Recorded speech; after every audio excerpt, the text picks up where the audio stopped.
1 minute, 30.3 seconds, the official lap time record of the Tesla Model S Plaid at Laguna Seca. Well, how do you plan to beat that? Just for perspective, cars like a McLaren Senna with nearly 800 horsepower and not even 1400 kilograms, or a Porsche GT2 RS Club Sport, manage 1 minute 28 on this track. So again, how do you plan to beat this electric car? With a Porsche Taycan turbo model.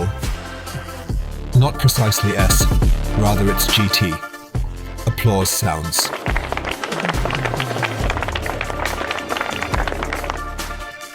But out of respect, because you clap, even when it didn't work out. Or because there's something to celebrate.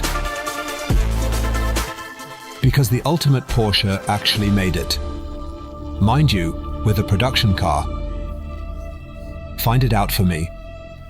I had the honor of being the only YouTube channel alongside Supercar Blondie and JP Performance involved in the attempt to bring the honor of performance and track artistry back to Germany. Welcome to Car Maniac.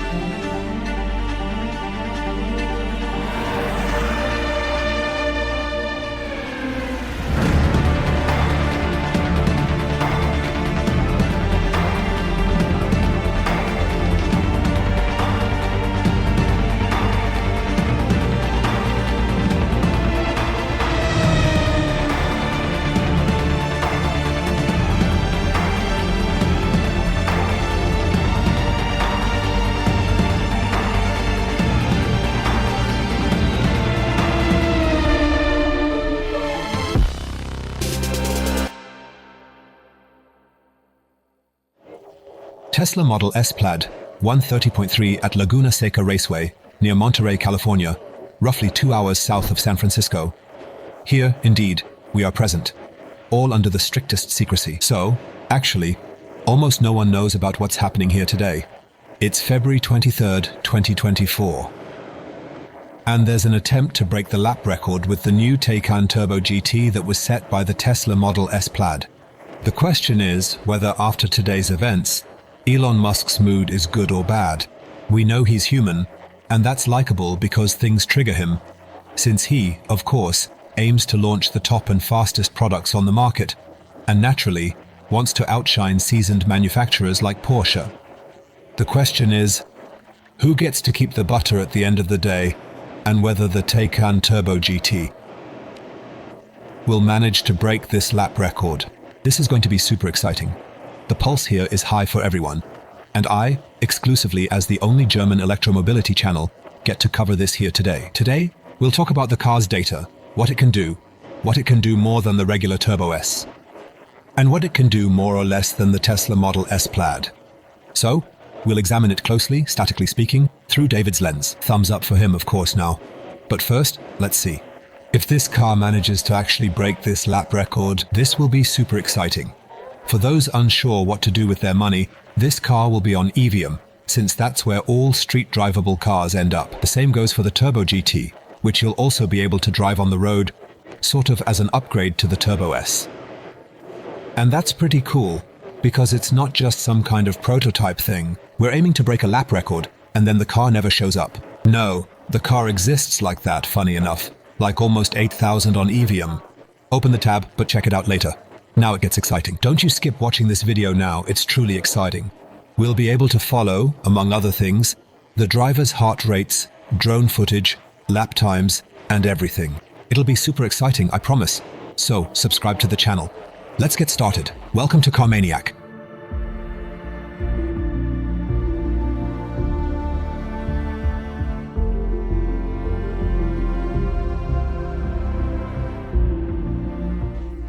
So, heart rate, 114. Here, it's steadily rising. Was 114 hitting the track? 114 is actually quite a high heart rate. Just for some perspective, my resting heart rate is around 49. For marathon runners, of course, even lower. David, your resting heart rate? 80. No, resting, not 80, surely. Resting heart rate. It's always like this, no idea. I'm just extremely relaxed. So, I'm sitting at 49, he's already hitting 125. I was guessing 130. Let's not forget the pressure he's under, because it's not just the car, it's on him as the driver too, to accomplish what Porsche evidently aims to truly achieve. And we closely observe his remarkable acceleration here, the lap time. There's, of course, a warm-up lap, given the track where he's currently at. We're up there, where the line is. Up there on the track, where the line is, that's where the time is also measured. Then, of course, we see his kind of rate right below it. And him in the camera, the point of view from the windshield, and then again, drone shots. What a technical effort.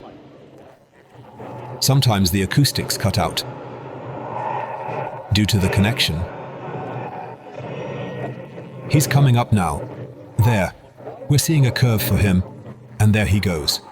Here he comes now, quickly making his way towards us.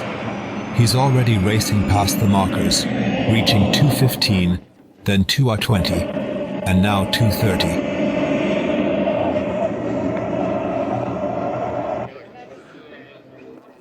The ceramic brakes obviously play their part here, ensuring proper deceleration is possible. That's always a hot topic of discussion. Ceramic brakes for personal vehicles. They tend to squeal loudly because they require proper and thorough warming up. That's why they're perfect for racing. We're already at 140 pulse. So, he's clearly excited. He's the one who makes it or breaks it. So, there he accelerates. 180, 190, 200. He's slowed down again. And on the left side, you can also see the attack mode that he's using for 10 seconds. So, he descends. Hitting the pedal activates attack mode. Mike, since you've just mentioned the attack mode, the car does have the attack mode for 10 seconds. From what power to what power does it boost? It goes up to 760 kilowatt. 760 kilowatt, yes. From 640. From 640, thank you.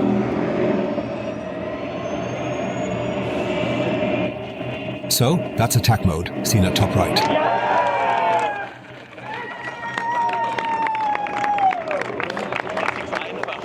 Heart rate at 167. Now it was quite like that for him once again. Yes. That's indeed very good. It's actually about 2 seconds quicker. Incredible. And 2 seconds on such a short track. In the first lap. In the first lap, that's really a lot. Yes, yes.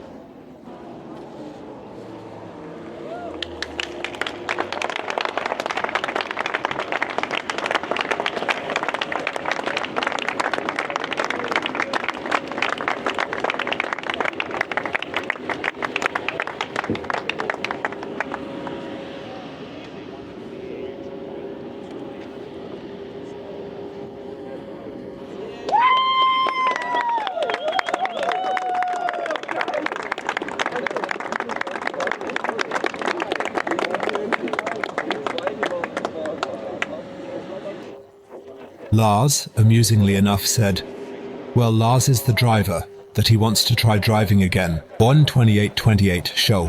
1:28:28 show. For this, the car is charged because, unlike combustible engines where an emptier tank is better, here, a fuller battery is better. Because the higher the state of charge, naturally, the more power it can draw upon when needed. In everyday life with this car, you won't notice whether you're driving at 70% or giving it 100%, it makes no difference. But if one aims to break their own record, which I don't think is possible anymore, then of course, everything has to be such that you need the perfect conditions. What we're seeing here is that the car is equipped with a full roll cage. You might see it through the window. Ultimately, this is a production model, just as is in this lounge color, this purple, which I'd probably pick the same as it is. With this roll cage, the car is about 20 kilos heavier than a Taycan GT with Weissach package for the customer, because then you don't have a full roll cage. So, a bit more weight, safety goes first, but in the end, when I sit next to him, that's already compensated for. This difference won't set a record ever again. So, it's definitely exciting to see if he can do it again. Of course, I'm crossing my fingers for him to up his game, because that'd count again, and the bigger the gap becomes to the Tesla Model S Plaid that was driven. But now, I doubt he'll manage. But as said, you never know. So friends, it's this. He starts with a lower heart rate now, compared to leaving earlier. Was at 114 already, now he's only at 110. We can see that the pressure is somewhat different, because he has already made it. Now he just has to beat himself, and that's slightly different mentally. when you project that onto yourself. But who knows, maybe he'll smash another one in. Taycan from the first round is standing back there in the paddock. And the tires are naturally worn down, of course. So after every record attempt, or after each such drive under such intense conditions, a complete new set of tires really needs to be put on. Mike from Porsche is watching the event very closely. Naturally, they're all thrilled, wondering if it will work out again. Would be great. Here we track on the map, so when he turns the corner, we catch that.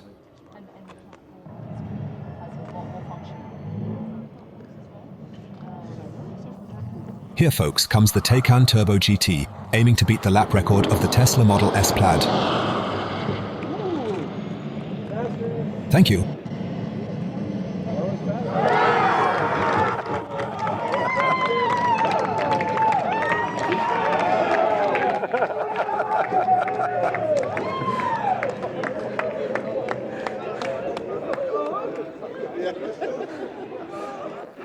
Yes, friends. What happened? He even beat his own lap record again, 1.2791. His own pulse, 1.71. Madness. Maybe that paid off for him at the end of the day, since he's now at 1.27.91. That's awesome, guys. Porsche is in a great mood today, not least because of the weather. On Tuesday, this whole place was completely underwater. What day is it today? Friday? Friday. And we were lucky it worked today. Truly perfect conditions. Not least because of the temperatures. So it's not hot. What's the temperature roughly? I'm not sure. Around 18 degrees, 16, 17 degrees? Perfect. So the car doesn't overheat as quickly as it would if it were 30 degrees. That's pretty awesome. That's pretty awesome.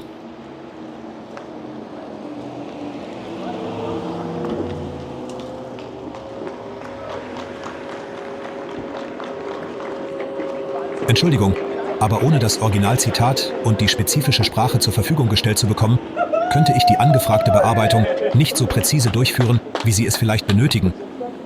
Wenn Sie die Details Ihrer Anfrage inklusive des Zitats und der gewünschten Sprache angeben könnten, stünde ich gerne zur Verfügung, um Ihnen mit einer geeigneten Paraphrasierung oder Übersetzung behilflich zu sein. You see, everyone's at lunch, and when everyone's having lunch, there stands Maniac filming for you. All quiet and calm.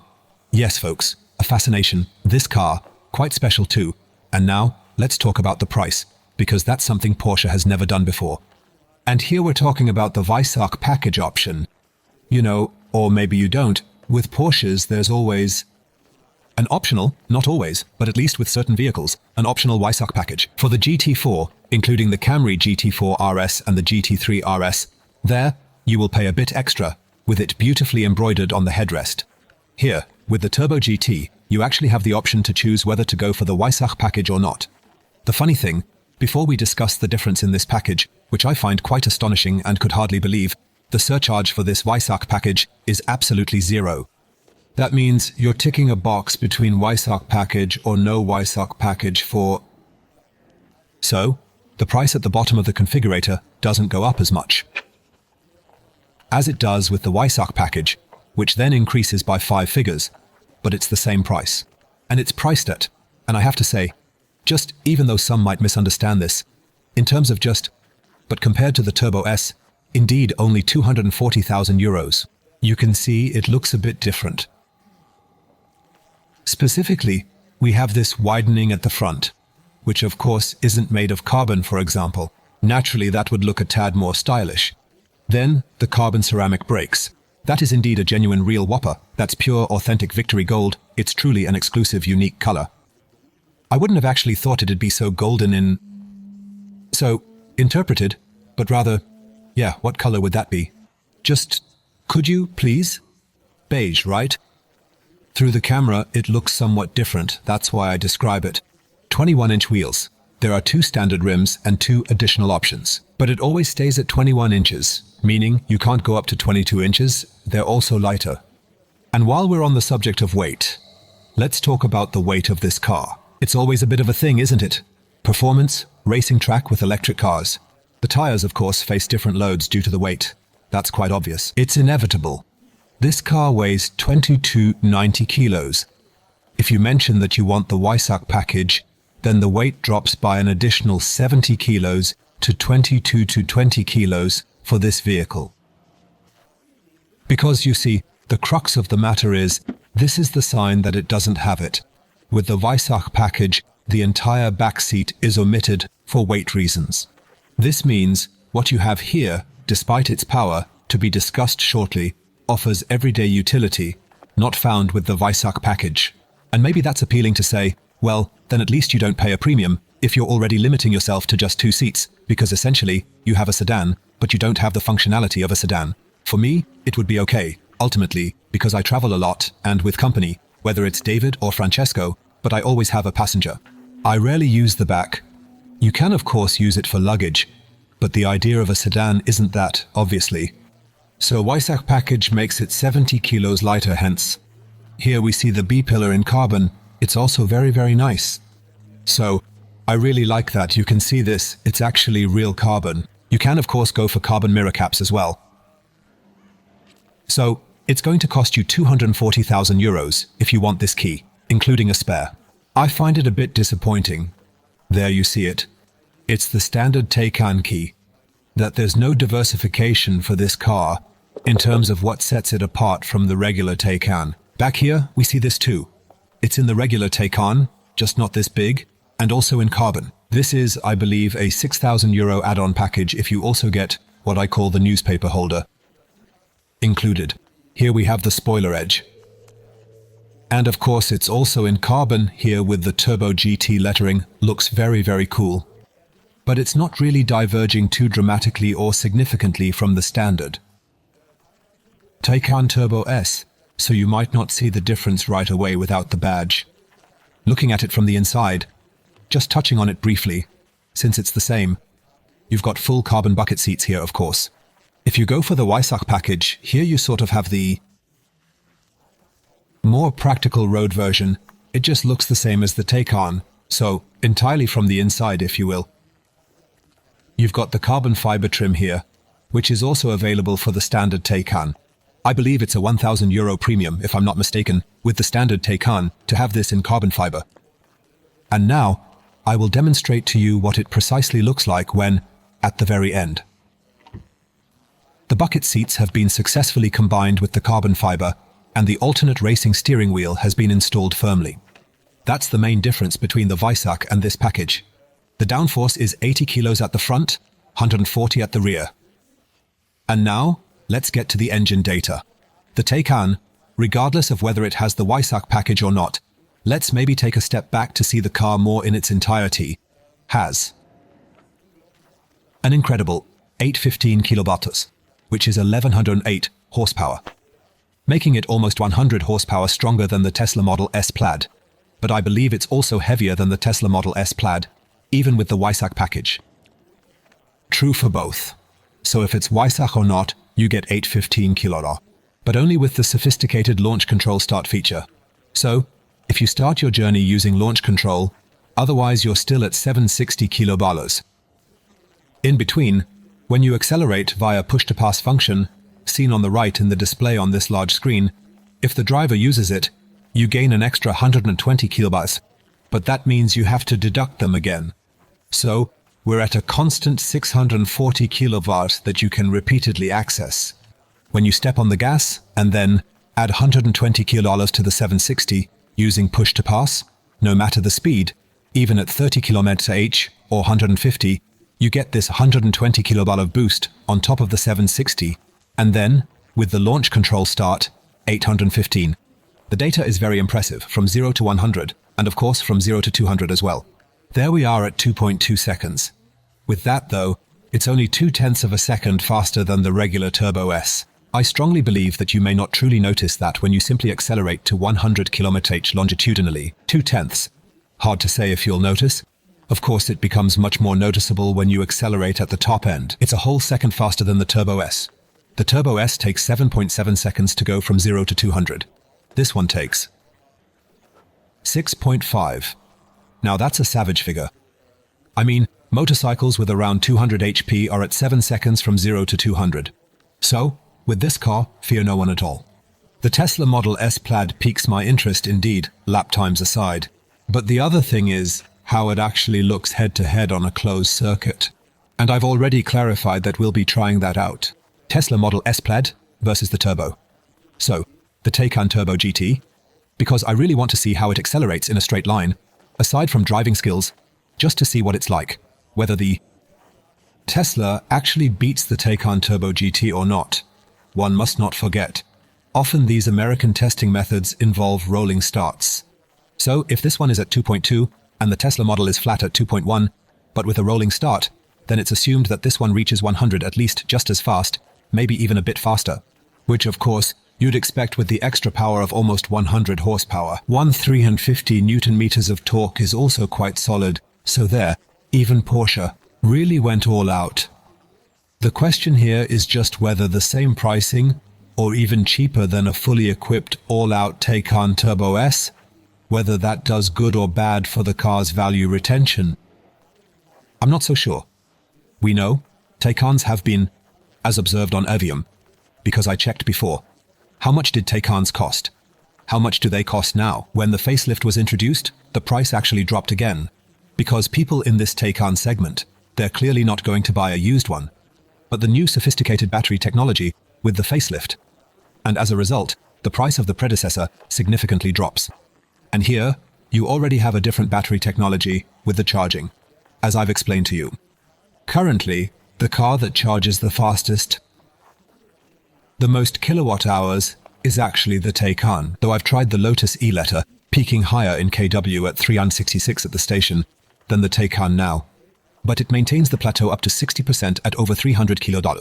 And the previous Taycan did not achieve that. Also, the temperature story in the battery, how you start charging, at what degree you start it. The facelift is, in a way, truly a new car, if you will. Now feel free to drop in the comments which electric car you would buy. There aren't many in this field, of course.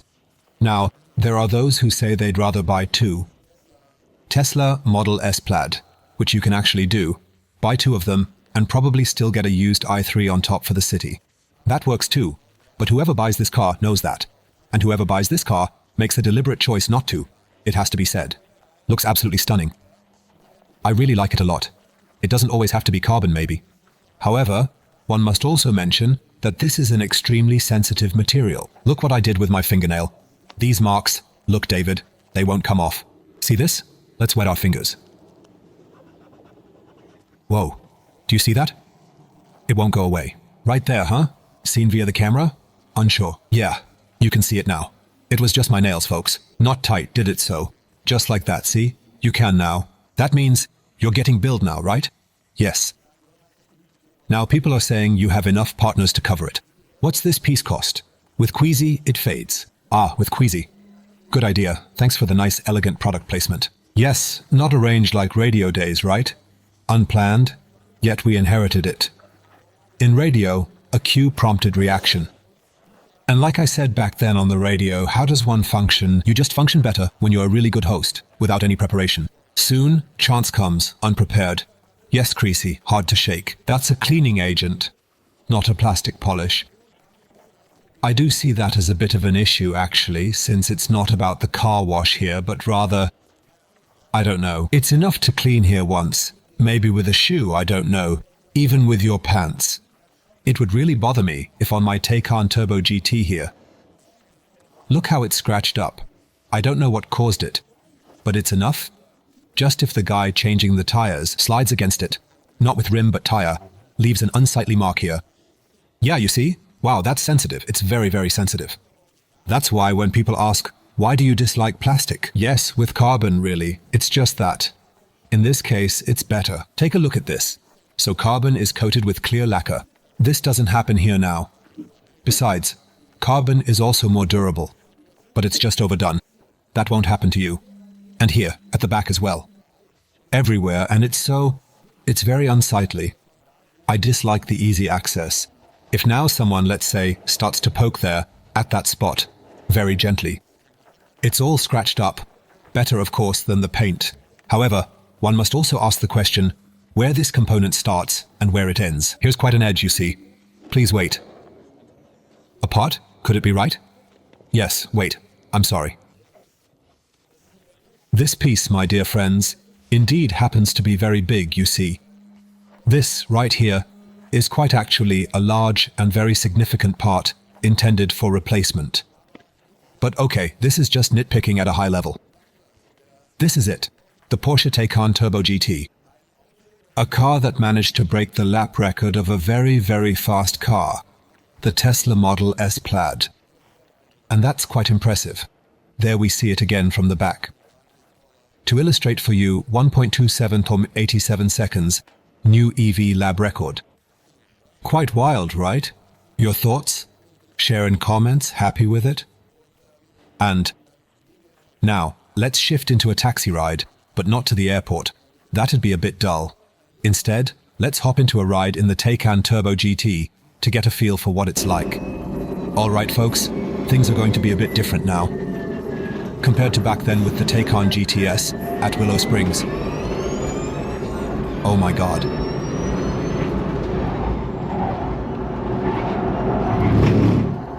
So, the instant power here is really something. Such a difference. Damn it.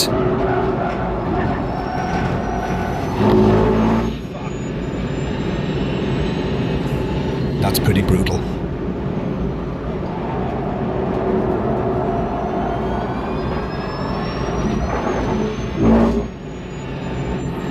So if you ask me, just going by feeling, against the Tesla Model S Plaid. As we can see by the time, the Model S Plaid can't do that. Racing, suspension, impossible. That's...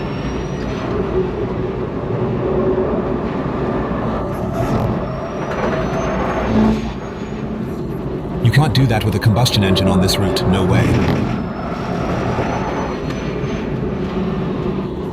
Insane. Insane. So, the curve stability. The way it drives so naturally, your brain, as a non-driver, associates differently, of course. It's naturally different when you're driving. Yes, of course. What would you say now is the difference between a very powerful combustion engine and this one, especially in terms of wear and tear on materials? Because after all, we still have 2.3 tons. And very specifically in terms of tires. For you. You see, long-distance drivers doing long-haul stuff. Say with electric cars, it won't match due to weight. But here, you hardly notice it, I believe, thanks to this incredible overpower. But tire wear is really harsh. That's something. I find here with this Porsche Active Ride, we distribute the forces in the car. Or rather, what reaches the car extremely well. And that's exactly what you feel. The car follows extremely well what I do. And at the end of the day, this suspension can adjust the load on each wheel autonomously or individually, which physically wouldn't make any sense. That's the right turn's essence. In theory, loads on the left. And this system can simply allocate wheel load on the right as well, thereby leveling the car and influencing the driving behavior. And that's why when you say that, you don't feel the 2.2 tons. That's the reason. Yes, the overcompensation. But of course, when you accelerate, the helicopter function, so it doesn't lift at the front, but rather... Exactly, it just stays leveled in all directions. But when braking, we ensure there's no pitch, so the car, downward, it's compared, but it stays leveled. This way, we don't get that extreme wheel load or axle shift, like with the conventional suspension. Of course, we can brake more at the rear. Normally, the rear axle is somewhat in the air, so braking there isn't possible. You could really tell, when you braked, you didn't have to worry about a fluttering rear axle, but could just power into the curve with full force. And that's truly a world apart. Now, might say, easier for the driver. Not quite though, you can do more. You can push to the max, even more. Exactly. I believe the main element is having the car's full potential at your disposal.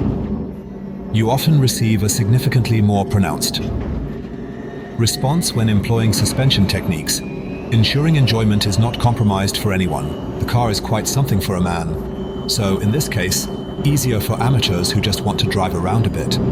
But, in the case of a pro, still a better maximum can be achieved. With fluttering rear axle, always had to fight because that's it. If that's not the case, you can still get more out of it as a pro. Both are truly outstanding for amateurs and professionals alike, without a doubt. It's not that it's easier for the professional, they simply have the distinct potential to push their abilities to the absolute maximum, achieving great success. Yes, folks, that was essentially the Taycan experience here at the Laguna Seca track. Quite impressive, what can be achieved with the suspension, as I was just saying. As discussed with the driver, turns out in longitudinal dynamics, this acceleration, I believe. There's not a huge difference between the vehicles, comparing this with the archenemy of electric mobility, the Tesla Model S Plaid. It's simply the suspension system that allows cornering speeds only achievable with such a setup. We see this especially when compared to the McLaren Senna, which is only 0.2 faster, despite having significantly less weight. That's because of the cornering speeds you just achieve. Despite the extra 800 kilos, or whatever this car weighs compared to a McLaren Senna, you can still drive it on the level of a McLaren Senna, thanks to this air ride suspension. And then, of course, because of the brutal acceleration out of corners, usually with EVs, like the Tesla Model S Plaid, accelerating out of a corner. No need to build up revs, torque. It's immediately there. It really contributes positively to the entire matter. I am truly highly impressed. But honestly, I had absolutely no doubt that the Porsche would make it. Of course, I wished it for them too. Because behind Porsche as a sports car maker lies a different philosophy than Tesla's. For Tesla, I don't think it's as important. Important emotionally, yes, but not as crucial as for Porsche to maintain their standing they've had for so many decades. I think they wouldn't invite us if not realizing from tests, okay, we can achieve this. But not once was a time achieved as good as today here with this black vehicle. So, bravo. A German manufacturer clearly provides a solid reason to celebrate indeed. But of course, we have to, logically, also naturally pay respect to Tesla for not being massively slower on the track here. Slower, but not by much. Must acknowledge for a brand that's, in quotes, just 10 years old. But, without a single doubt for me, emotionally, it surely is the Taycan Turbo GT model. But of course we must, and this is my closing argument, consider the depreciation. Sure, a base price of 140 euros drops to 108 euros, making you, the customer, seem a complete fool. On the other hand, you can't really lose much when a car like the Tesla costs 108,000. Here you have, well, 240,000, and by the end of the song, you end up losing a lot of money. Not specifically for being a Porsche, but because it's actually an EV. It's a personal choice, truly. You need thick skin, let's say, to ignore it. Thanks for watching. Subscribe to the channel, and a big thanks to David for the camera work. My pleasure. And subscribe so you don't miss out on stuff like this. I really want to say thank you so much for this invitation. Normally, I don't make a lot of thank yous because obviously the manufacturers always benefit when you create content and the cars sell through such videos. But in this case, yes, because I am actually alongside JP Performance and Supercar Blondie, kind of the only one. YouTuber from Supercar Blondie isn't German. So, aside from JP, basically the only German YouTuber covering this topic. Of course, I'm quite proud, truly happy. Thanks for the trust. Thank you first and foremost for your trust, for your time. Bye.